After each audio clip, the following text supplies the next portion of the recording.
Hello, hello! My name is Callista, and welcome back to Gone Home. In the last episode, we finished exploring the living room, and we learned that Sam is having a bit of trouble making new friends at her high school. But she does seem to be interested in this pink-haired girl called... Well, we don't know her first name, but we know that her surname is DeSoto. Sam's going to try and befriend her. And she mentioned that this girl likes to hang out and play video games at a local 7-Eleven. So hopefully we'll see where that goes. It'd be nice for Sam to have some friends. So we've got coupons. Yeah, it seems like Jan is a bit of a couponer. Very nice. Whoop! No. I won't put it on the table. Back where it came from. There we go. And this pamphlet. United States Department of Agriculture, U.S. National Forestry Manual, Northwest Region Prescribed Burn Procedures and Precautions. Pacific Northwest Conservation Department. Okay. That'll be from Jan's workplace. Ooh. Very spooky. Not so spooky. Okay, yeah, I am turning on all of the lights because ghosts can't attack you when there is light. Don't ask me why, they just can't. The horror films tell me so. Okay, nothing on the shelves. And nothing in here either. Okay. Anything in here? Okay, let's see. More records. We have The Accidental Savior. So this is our dad's first book. A letter. Samantha, please give this to your mother. Janice, thank you for having Daniel from the old neighborhood. So from what I can gather, Sam never really liked Daniel. It was just the fact that, one, he had a Nintendo when they were little, and two, he just, like, he was there. He was in the neighborhood. He was, like, her only option. Thank you for having Danny over to your new home. He has missed having his friend Samantha in the neighborhood very much. Danny asked if he could lend Samantha his Nintendo Street Fighting tape, and I gave my permission. He needs to spend less time with those games anyway. No hurry returning it. Let Samantha know that she is welcome back to our house to visit any time. Sincerely, Mary Shoots? Something like that. Oh. When you live in one place your whole life, your next door neighbor is kind of like your default friend. And Daniel only got weirder over the years. So moving away has been a good excuse to, like, not see him anymore. But he did always have the good Nintendo games. Maybe I'll give him a call. Ooh, that's a bit of a dick move. Because it's one thing to, like, ghost someone because you never really liked them, and you're like, this is my opportunity to distance yourself from them. Like, it's one thing to do that, but then to be like, I don't like this person, but they had that Nintendo that I always liked, so I'm just gonna kind of string them along. That's... Oh, Sam. Okay. And in here we have a letter.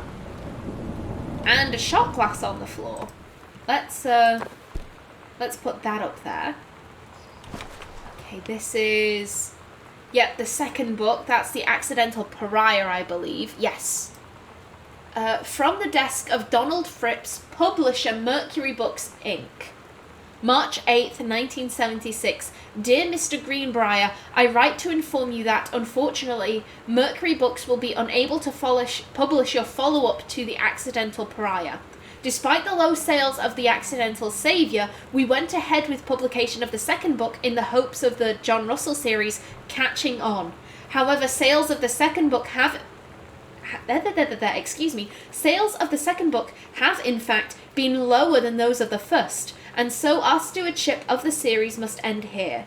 It has been a pleasure working as your publisher, and we wish you and John Russell the best in your future endeavours. Sincerely, Donald Phipps. Okay.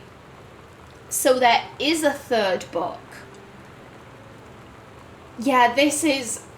I get the feeling that Terrence isn't as good a writer as he thinks he is.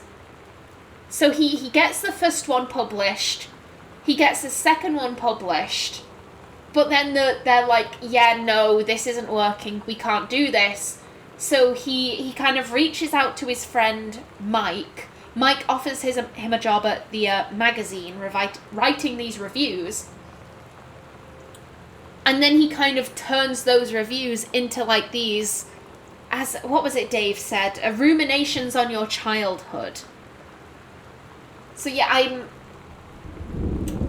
I'm starting to think that Terrence really wants to be a writer, but I don't think he's a particularly good writer. Ooh. But like it's his, like, I'm assuming this is like his dream. Like, you don't become a writer to try and get rich.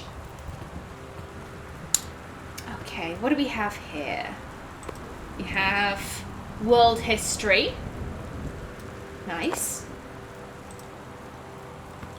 And an assignment. Reproductive System Worksheet 6, Samantha Greenbrier. Below are 2 stories. The events are out of order. Get a sheet of lined paper. Write Reproductive System Worksheet 8 at the top. Then choose one of the 2 stories, A or B, and rewrite it. Begin with the title and your name. Find a topic or sentence to begin your paragraph. Put the sentences in chronological order. Make sure the last sentence is a good concluding statement. So we have the menstrual cycle, and we have the life of a sperm cell. Okay. Samantha Greenbrier, Period 4, Health Class, Mrs. Myers, Reproductive System Worksheet 6, The Menstrual Cycle, a novella. Okay. The early morning of September 1st, 1939. Essa Gatz stares out the window of the train as it travels from Vienna back to her home village in Wejlun in Poland. I don't speak Polish, I'm afraid. As the train rumbles along and the sun rises over the countryside, she can only think of her dear Borislav, the boy she is engaged to wed. Meanwhile, deep within her guts, an ovum starts to... I like this. So Samantha is really creative. I would not have thought to do this. Okay. Essa's train approaches its destination. Her heart races. The lining of the uterus is getting thick and soft. As Essa steps off the train, her eyes dart quickly across the gathered crowd. There, her dear Boris, still in his baker's smock. He must have dropped his early morning duties at his father's shop to come meet her. Her heart skips a beat. The ovary releases the ovum. It travels through the fallopian tube. Over the wheezing of the steam engine, a deep hum grows. It's coming from the sky. Dark shadows pass over the station. A whistling sound. Essa, her thoughts only a second faster than the bombs, reaching outward to her dear Boris, across the crowd. Their eyes lock, and the moment freezes. The flash and smoke envelops him almost instantly.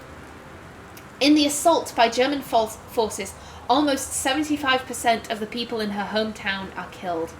The rest, including Essa, and for a time Borislav, huddle in a half-destroyed church. He is blind. His legs are missing, bandaged with torn bedsheets.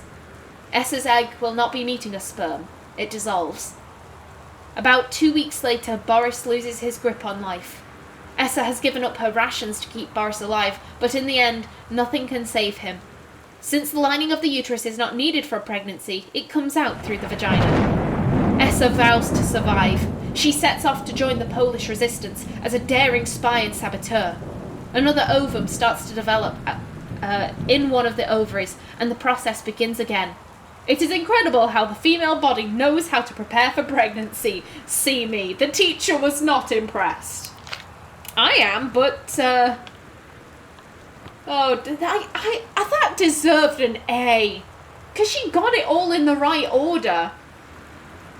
Oh, boo that teacher. Boo. I think creativity should be rewarded.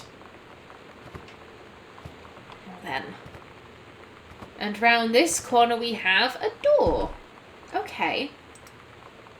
Katie, please tell Mom and Dad sorry about the stuff that's missing. Sam, okay, so Sam took the VCR. Why did Sam take the VCR? Okay. It's a bit weird, but go on. Okay, we have... Hi, Lonnie. So if you wanted to come over to my house still this afternoon, that would be cool. I can drive. It's kind of far, but I can drive you home too, so hopefully that's fine. Write back and leave this in my locker if you still want, and we can meet in the parking lot after 6th. Samantha. Yeah, I'm totally in. See you there. Then I'm gonna kick your butt. Get ready. Then, Hadouken! And you, looking panicked. So you know what they say about the best laid plans of mice and men? Mm-hmm. Yeah, turns out it applies to Street Fighter too. At least I worked up the courage to walk into the 7-Eleven and ask for a turn, but all that practice at home did not exactly translate in the wild. So after I was finished getting my butt kicked, I followed them outside while they smoked. And that was when she asked me if I was that psycho house girl. Oh, no. But then she said she's always really wanted to see the psycho house. Her name is Lonnie. She's coming over tomorrow. Okay. So, Lonnie DeSoto, that's a nice name. I like the name Lonnie. It's cute. Okay, anything in here? No. Did Sam ever give Daniel back his Nintendo? Because there was the note on the phone table in the hall about Daniel keeps calling, something like that. Okay. Crumpled up note. Katie, please, whatever you've found, don't tell Mom and Dad. The attic. Okay. Okay, and that's locked. Okay, so where to next? This door is locked, so we can't go any further this way. We, oh, nothing in there. And the door at the other end, at the other side of the house, is also locked. So I guess the only place we can really go is upstairs. Okie doke.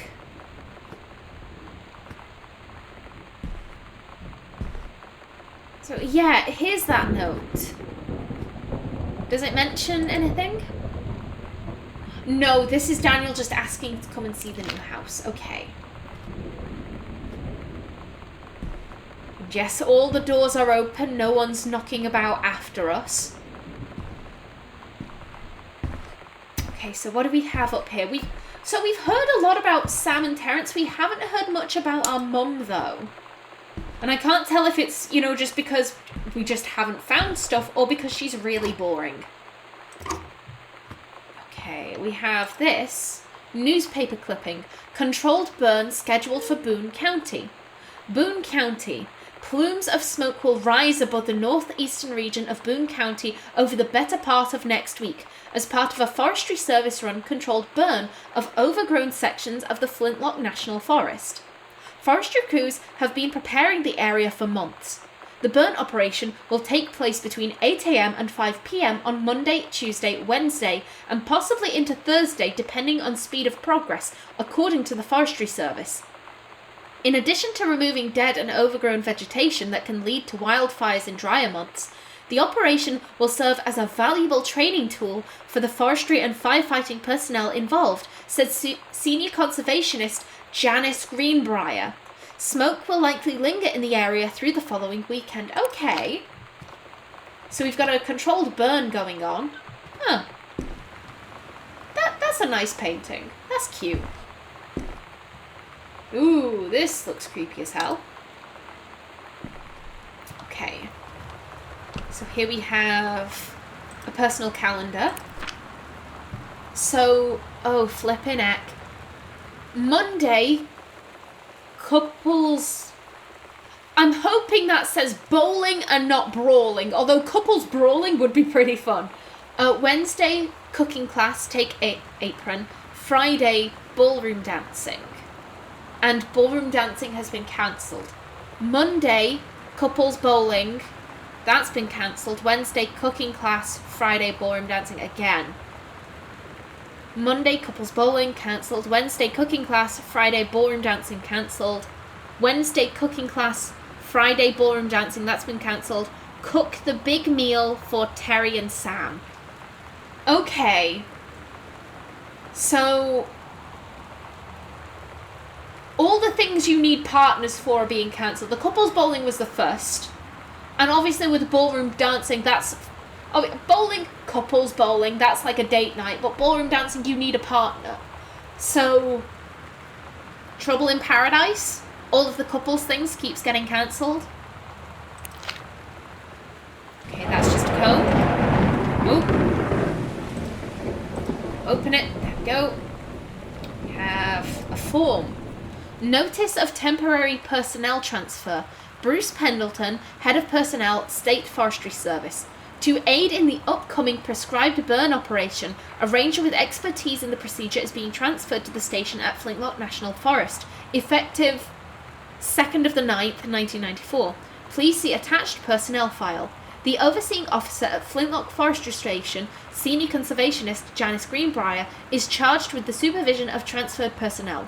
The duration of transfer will be based upon performance evaluation as well as the recommendation of the overseeing officer. Signed, Bruce Pendleton. Okay.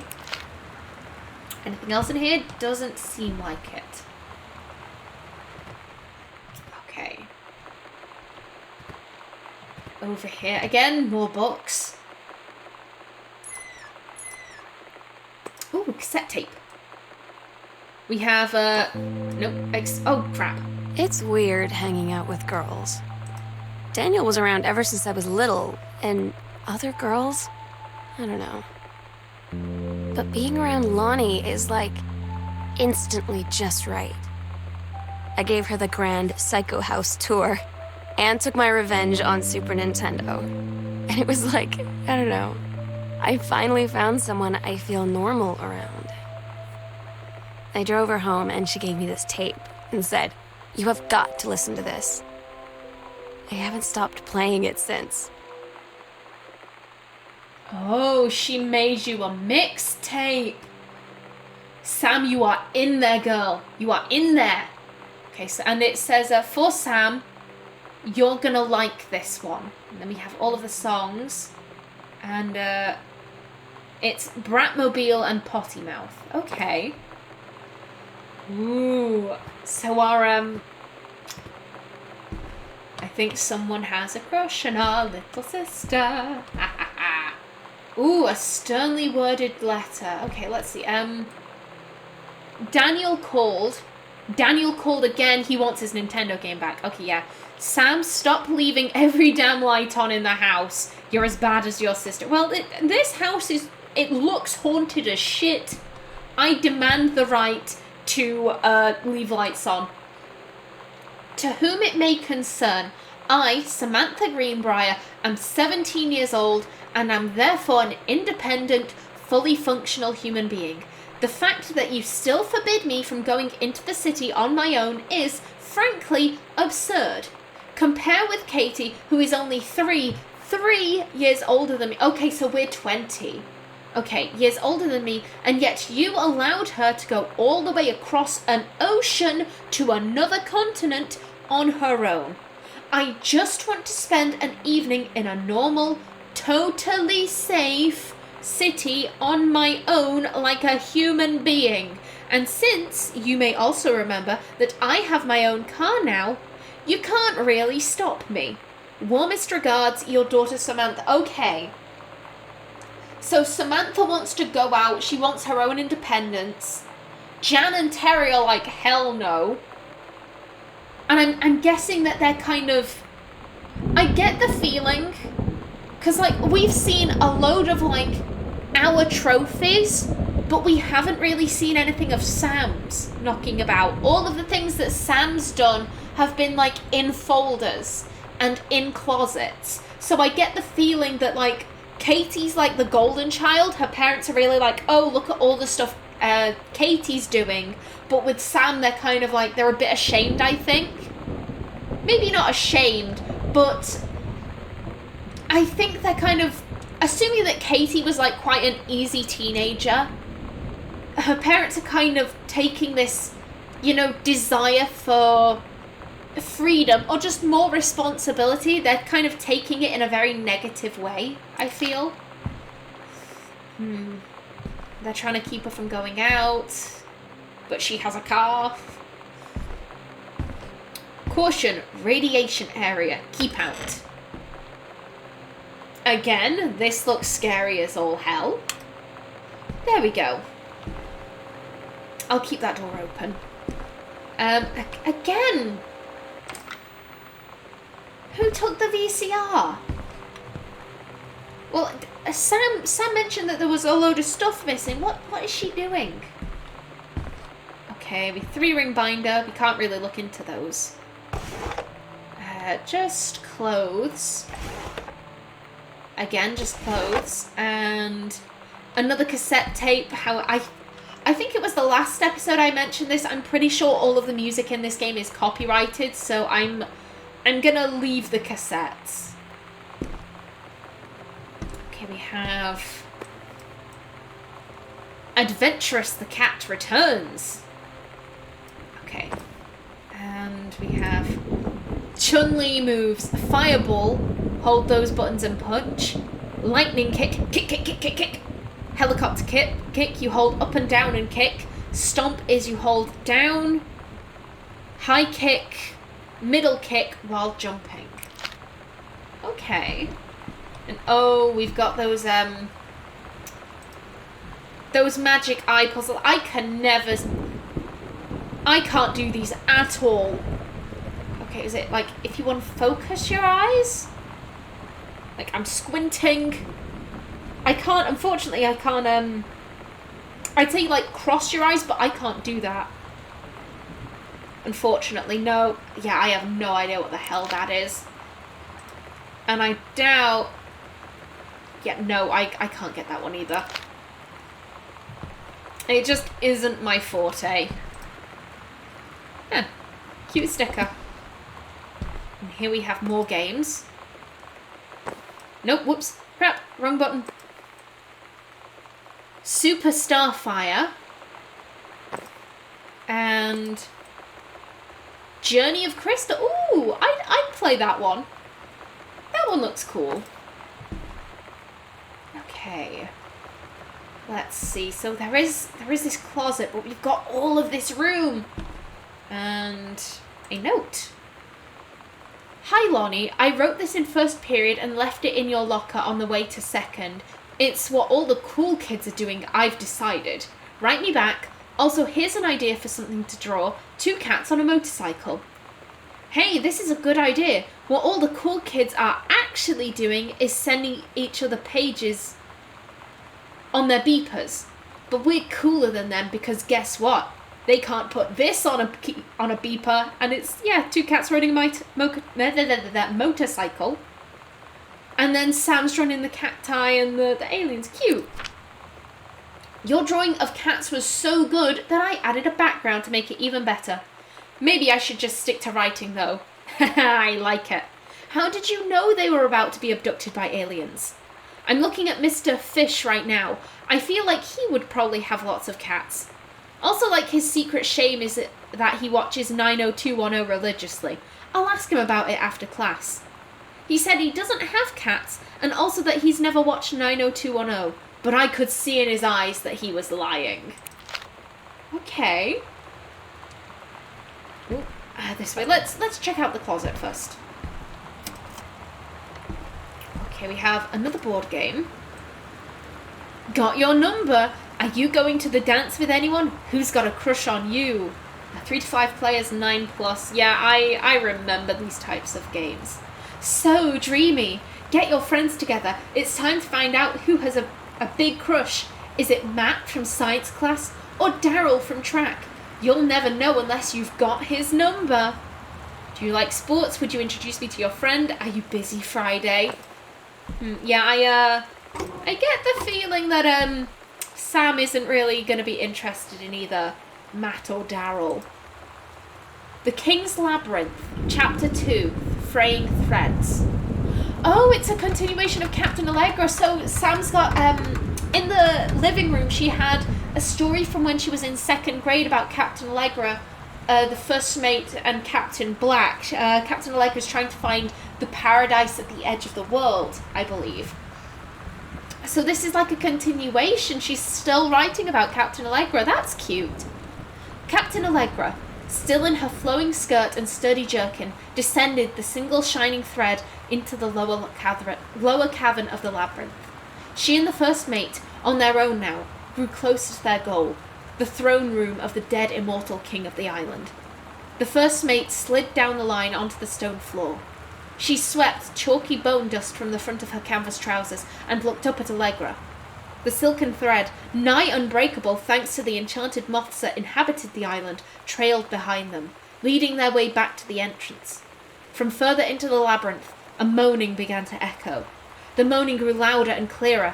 It turned into words from some ancient language they could not understand. The king's cursed voice. The hairs on Captain Allegra's arms stood on end. She looked back at the first mate, whose eyes remained locked on the blackness of the passage for a moment too long before noticing the captain's gaze. The first mate nodded silently ahead. Following the king's ghostly song deeper and deeper into the labyrinth, they came upon a rocky gap, spilling forth otherworldly blue light. The great basin of the dead king's throne room lay below. Skeletal in rotted robes, the king was hunched over the blue orb, topping his royal scepter. Shadows of his bony fingers danced on the walls like ghouls.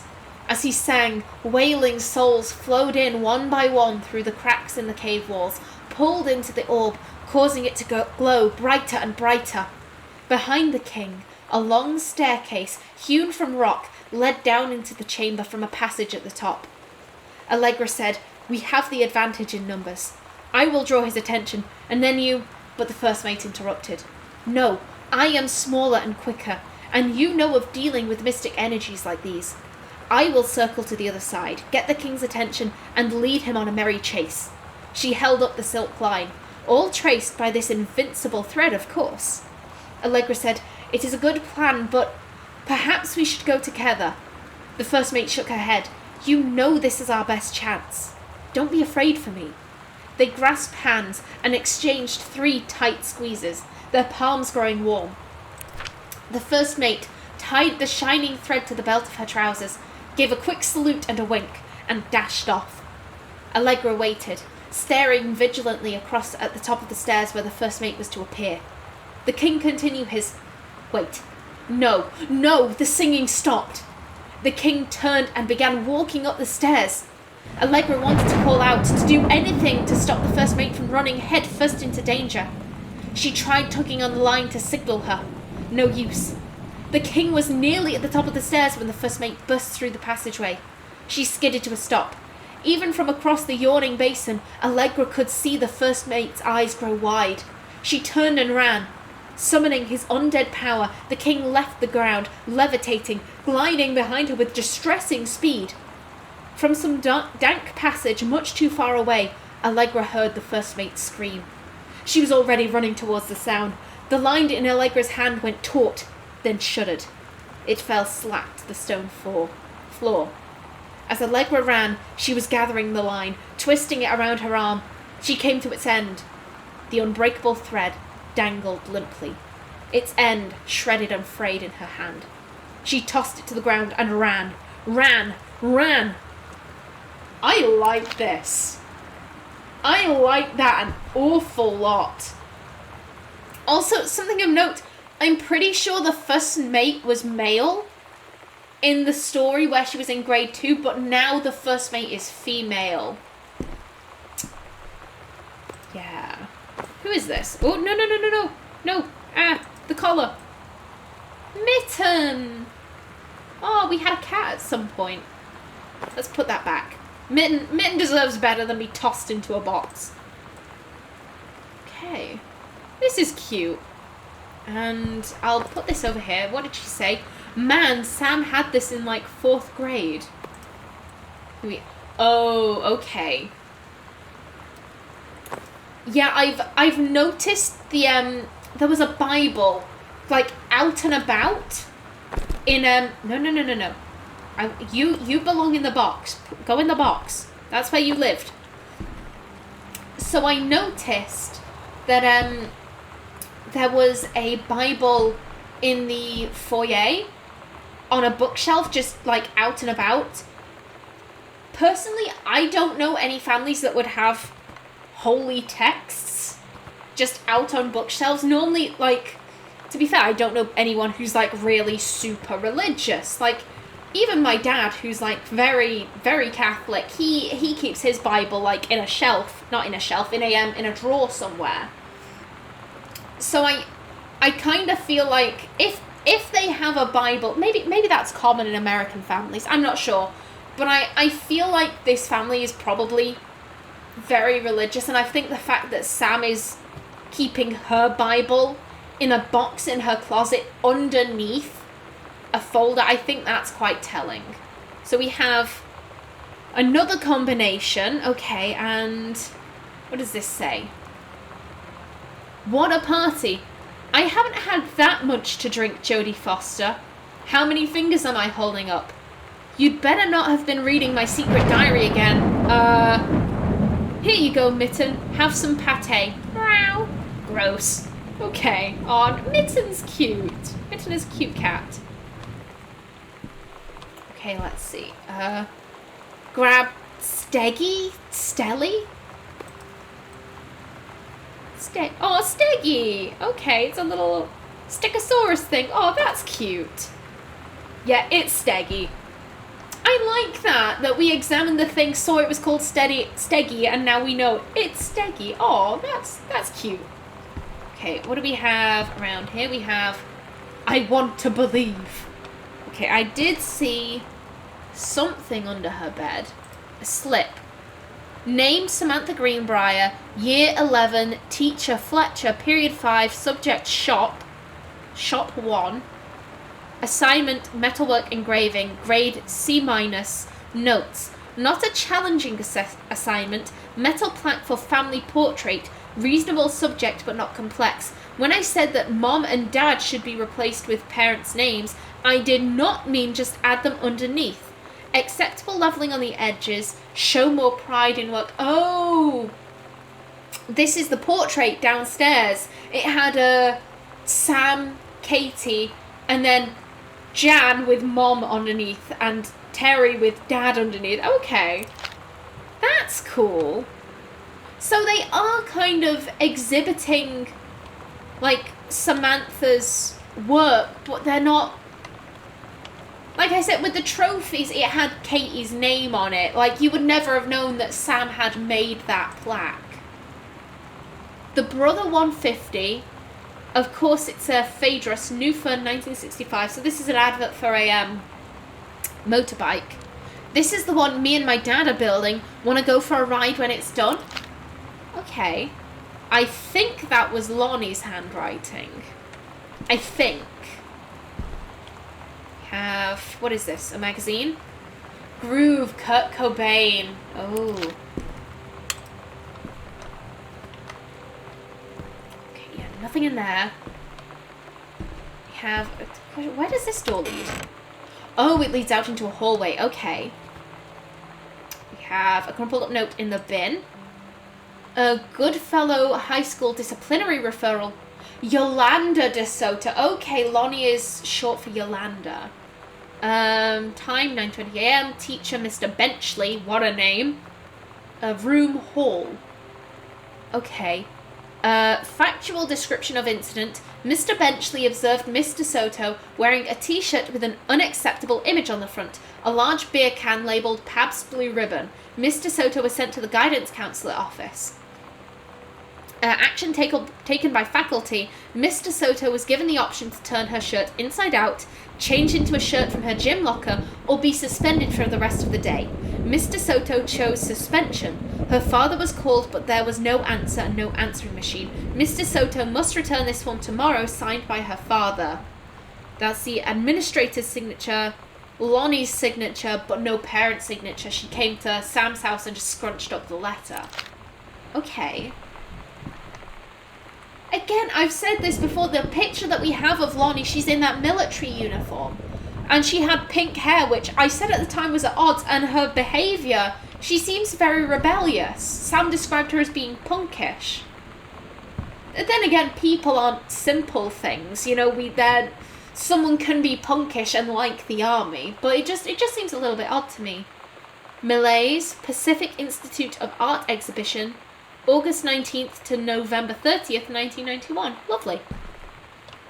Anything in this drawer? Doesn't seem like it. Okay. Some tissues. Okay. We'll turn on this light. There we go. Goodfellow High. Nothing on the desk that I can really see that's catching my attention. Ooh! Frankenstein by Mary Shelley. Metamorphosis by Franz Kafka. The Scarlet Pimpernel by Baroness Orczy. The War of the Worlds, H.G. Wells. The Master of Ballantrae, Stevenson. The Call of the Wild, Jack London. Treasure Island, Robert Louis Stevenson. The Virginian, Owen Wister. Selected Stories and Poems, Edgar Allan Poe. The Jungle Book by Rudyard Kipling. Ben-Hur by Lewis Wallace. Tom Sawyer by Mark Twain. Oliver Twist by Charles Dickens. And Emma by Jane Austen. Yeah, Sam really likes classic literature. Another 3-ring binder that we can't look through. And a brochure. Sam, I think that the creative writing track would be perfect for you, Mrs. Blacklock. So Sam does have a teacher that approves of her creativity at her high school. Summer Pre-College Program for Young Scholars 1995 session.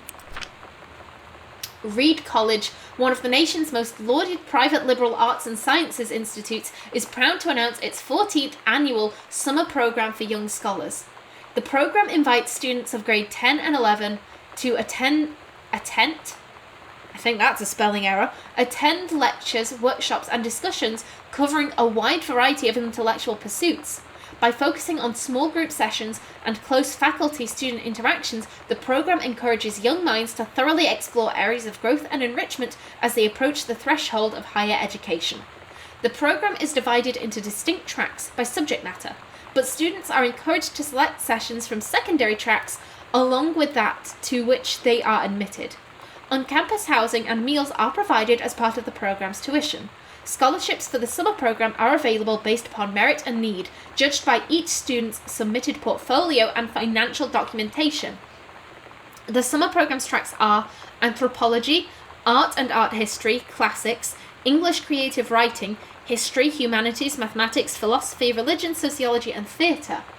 Beyond the benefits of the program itself, 3 students from each track will be offered a full scholarship for their first year at Reed. That's good. If they decide to attend the university full-time as undergraduates and are accepted by Reed's admissions board. Educators at student schools have been provided with documentation outlining the specific requirements for each track and processes for submitting portfolios and applications. Students accepted to the program will be notified at the beginning of the calendar year 1995. Explore, learn. Okay, so Sam is looking into going to university. Very nice. Now then, we are... What is that? Oh, there's a little basketball thing on the door. Okay, that's cute. So I am out of time for this episode. I just want to see where this takes us. Okay. Main hall. Got it. So in the next episode, we will be Oh, there's a backpack. Okay, in the next episode, we will be going through that door and reading this note. So I'm going to leave myself like that. Therefore, I will remember, hopefully. What does the note say? You'll have to find out in the next episode. So until then, please remember to like if you enjoyed, leave a comment below, and if you wanted to subscribe, it will be very much appreciated. I've been Kallista. Thanks for watching, and see you in the next episode.